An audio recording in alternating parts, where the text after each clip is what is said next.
R C ഗാരേജിൽ ഇന്ന് സർവീസിന് കയറിയേക്കണത് ഒരു കുഞ്ഞൻ ടോയ് ആർ സി കാറാണ്. ഈ ഒരു ടോയ് മേടിച്ചിട്ട് ആപ്പടെ 2 ദിവസമേ ആയിട്ടുള്ളൂ. അതുകൊണ്ടാണ് നമ്മൾ സർവീസിന് എടുത്തത്. ബാറ്ററിയൊക്കെ ചാർജ് ചെയ്തിട്ട് നോക്കിയിട്ടും വണ്ടി റണ്ണിങ് ആവുന്നില്ല. അതാണ് ഈ ഒരു ആർ സിയുടെ കംപ്ലൈൻറ്റ് പറയുന്നത്. ഈ ഒരു മോഡലാണ് ഈ ഒരു ടോയ് ആർ സി കാറിൻ്റെ റിമോട്ട് വരുന്നത്. 3.7 ബാറ്ററി, അതേപോലെ തന്നെ ബാറ്ററി ചാർജ് ചെയ്യാൻ വേണ്ടി ഒരു USB ചാർജറും.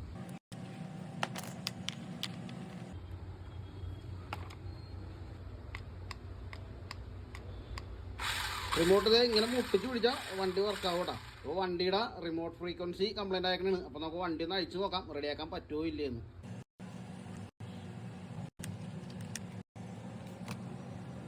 ഇതാണ് ഇതിൻ്റെ റിമോട്ട് ഫ്രീക്വൻസിയുടെ ഇത് വരുന്നത് കേട്ടോ. നമുക്കതൊന്ന് ജസ്റ്റ് ഒന്ന് ട്യൂൺ ചെയ്ത് നോക്കാം.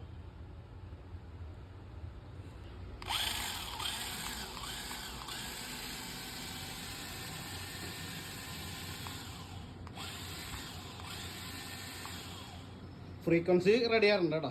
ഈ ഒരു ടോയ് ആർ സി കാറിൻ്റെ റിമോട്ടിൻ്റെ ഫ്രീക്വൻസി ട്യൂൺ ചെയ്തപ്പോൾ നമുക്ക് എന്തോരം ലോങ് പോകുന്നുണ്ടെന്ന് നമുക്കൊന്ന് ചെക്ക് ചെയ്ത് നോക്കാം കേട്ടോ.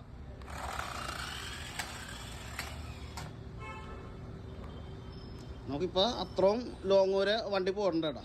FM റിമോട്ടിനൊക്കെ മാക്സിമം കിട്ടുന്ന റേഞ്ച് ആയിട്ടുണ്ട് ഇപ്പോൾ വണ്ടിക്ക്. 2.4 ആകുമ്പോൾ ഇതിൽ കൂടുതൽ റേഞ്ച് കിട്ടും. ഈ FM റിമോട്ടിന് റേഞ്ച് മാക്സിമം കുറവായിരിക്കുള്ളൂ. ഇപ്പോൾ അത്യാവശ്യം റേഞ്ച് ആയിട്ടുണ്ട് ട്യൂൺ ചെയ്തതിന് ശേഷം.